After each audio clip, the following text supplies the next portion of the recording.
I'm so excited to talk about this movie that we just watched, Blood Quantum. I cannot wait. Let, Do I have to move let, in?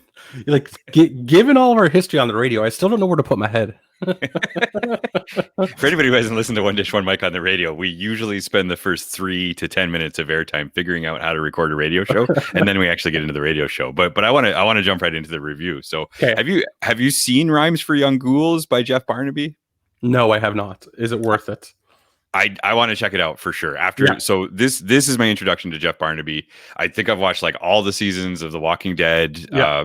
Not a lot of the recent ones, but there's a season that Michael Grey Eyes is in of Fear the Walking Dead, and it's amazing.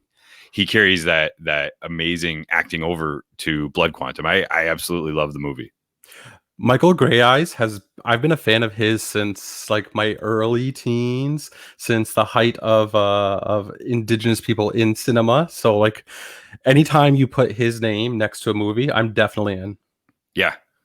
Yeah, this is so I watched this movie with two lenses, right? Like obviously it's about time that they make an Indigenous zombie movie. Like it's about time. I don't know why it's taken this long in our lives. They've had zombie everything you can think of. Zombie video games, good Walking Dead shows, bad Walking Dead shows. Probably more spin-offs are in the works that are going to be awful, though. Maybe they should do an Indigenous The Walking Dead show. Let's do it. Starring Sean and Karl. Right?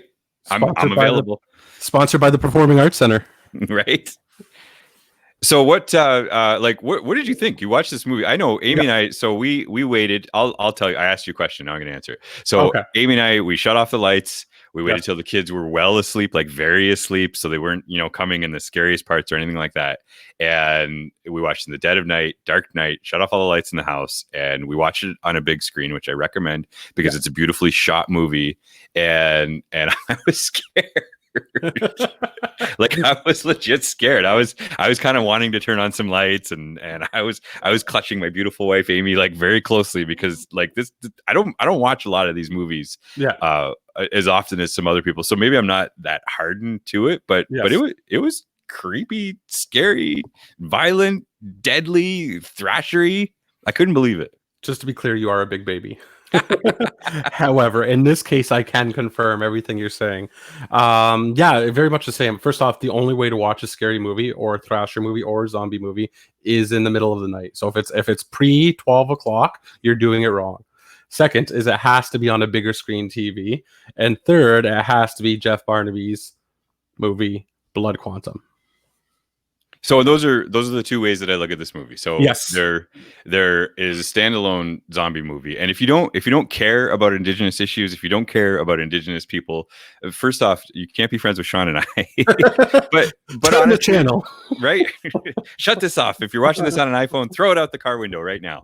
But there are those people that aren't going to care, and I think it stands on its own as a good zombie movie, just on its own. If you take the Indigenous politics and the social messaging out of it, I think the contrast between there's like two communities. There's an Indigenous community on one side, literally on one side of a bridge, and then a non-Indigenous community, literally on the other side of the bridge. And I think the contrast is really good storytelling, regardless of whether one group is Indigenous or not. Yeah. But now on a flip side, if you are pro-Indigenous film, pro-Indigenous storytelling, this is literally the movie. It's an Indigenous cast led by an Indigenous director, led by some of the who's who of acting, like top names like Gary Farmer, Michael Grey Eyes. Again, those in Indian country. Jeffrey Jacobs is in it. Yeah, those are them, right? Those are the people. Yeah. Yeah, and that's what I think. That's what I think is really neat. Like I have to say that it's nice that I can't watch with my kids quite yet. Yeah. They're 10 and 12, so they're a little bit on the young side for it. But it's nice to know that when they start to get curious about this stuff, they'll be like, yeah, pop this movie in, and it's like an all native cast that's featured in this movie. And I think that's killer. And I think they do a great job. Like it's got all the arcs that you would expect. The main character is this cop that's sort of seen everything, and his ex-wife, sort of on again, off again. There's a little bit of a romantic implication there. I mean, she's the nurse that, has sort of had enough of his stuff, for lack of a better term, right? Very stereotypical relationship in Indian country.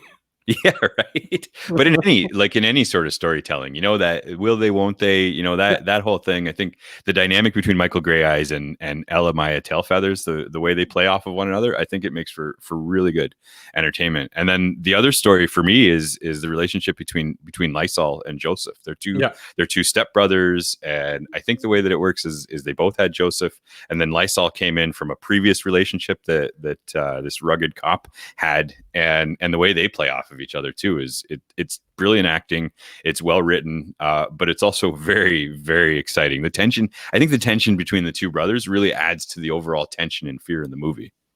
The bad guy is the bad guy. And like, again, we just went on this big rant about, not a rant, we went on this big explanation about why you should watch the movie, and we list the who's who, the big name draws. But for me personally, if I have to pick, it's the grandpa. He's old, he's Indian, he's stoic, he's carrying a samurai sword. Like, that's what I want. That's what I want. And that's exactly what I got. Yeah, Stonehorse Lone Goman plays the grandpa, Yeah. and it's not a spoiler because it happens right at the beginning of the movie. He's like the first character you see in the movie, and he just, there's something about him where, yeah, between the samurai sword and the badassedness, but also his grasp of culture, like it's so cool to hear language in the movie, like to hear indigenous language right in the middle of the movie is just, again, it's a powerful piece. It doesn't distract from the overall narrative. Again, if you're just here for a zombie movie, the politics and the indigeneity aren't going to pull you away, but they just give it a rich accent that makes it that much more watchable and enjoyable. And but I want to contrast the grandfather with again that sort of balance. So you've got the grandfather, and then you've got Gary Farmer's character too, who's sort of everything that the grandfather isn't. And that's what. Sorry. That's how the whole movie goes. That's how the whole movie goes. Is for every sort of good, there's bad, right? Yeah, there's a definite struggle between right, wrong, good and bad, light and dark. I mean, again, like one of the scenes, like you said, they're in a church. It's in the middle of the night, and one of the follow-up scenes right after is they're on an island / bridge in the middle of the ocean with the sun gleaming down, with the mountains just giving her. So it's if you're looking for balance and if you're looking for comparing and contrasting, this is the movie, in my opinion. Yeah, it's and again, that goes back to what I was saying earlier too about how it's beautifully shot. Like, it's just, you could almost put it on mute for some of the scenes and just take in some of the scenery and the imagery and the angles, and it feels like you're there. Like, they're in this coastal town, and I swear I can smell water and fish and seagulls. The opening scene. Yeah. Oh yeah. Yeah, that's, I mean, again, I don't want to spoil it, but it starts right off the hop. Creatively, they made the decision to split the movie into two parts. I don't know what you thought about that. It actually takes place over 2 days. So the first half of the movie is one complete day on its own, and then they transition to, I think it's 90 days later for the second day. And again, I think that contrast from it's all my favorite parts. There's two things that are consistent in zombie movies. I love to watch the fabric of society become undone. Right?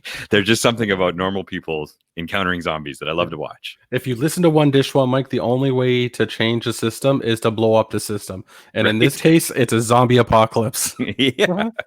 So, but then the other types of movies that I love are these post-apocalyptic. I grew up watching The Warriors, right? If you like The Warriors, then I think visually that's you're going to get a kick out of the second half of the movie. And this post-apocalyptic, it's like everything is all resolved. I'm thinking of our own situation, right? Like, we're in this sort of situation where, well, it looks like we're on the other side of this pandemic, and then things just start to happen in the second half of the movie where things just get unraveled, and no, they don't end up.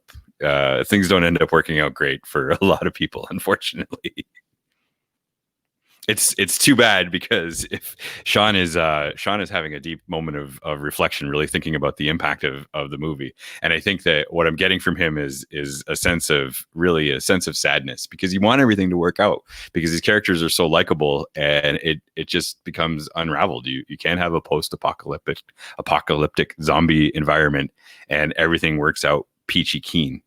So, but what is peachy keen is that you're going to be watching this movie in a couple of minutes. You're not going to regret it. lots of Indigenous cast. I would have liked to have had more outstanding performances from some of the women in the movie. That's my one criticism, is I think there's opportunity for growth in that area.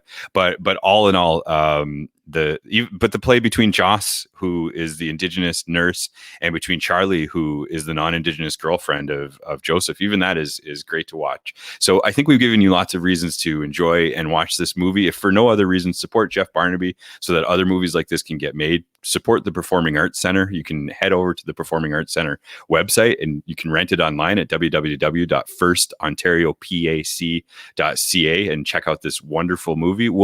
Sean and I will be talking about some other great movies at a future date, but there's lots of content out there now. So check this out. Check out Blood Quantum. Thanks for tuning in to our review. Don't forget to listen to us Sunday mornings at 10 a.m. on AM 610 CKTB. And then coming up this Sunday at 4 p.m.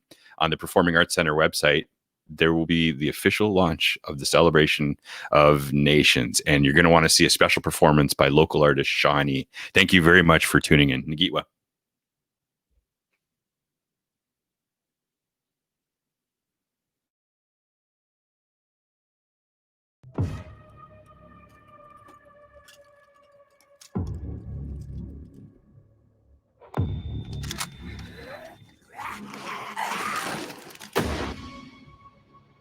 So how long were you out there for?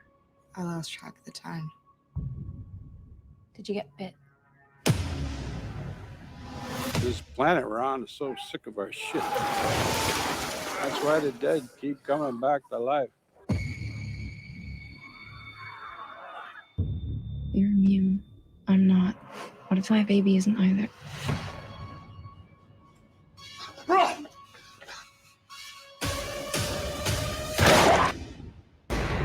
It's bad. Ninagasi.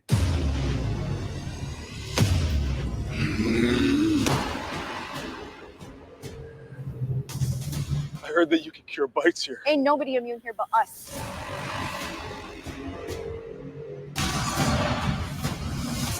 One of them could come in here and infect this entire camp. Behind you. You want to live?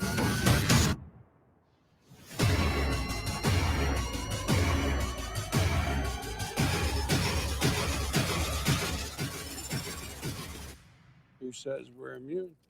Dukja uksid hamo, awenda sui lexicon.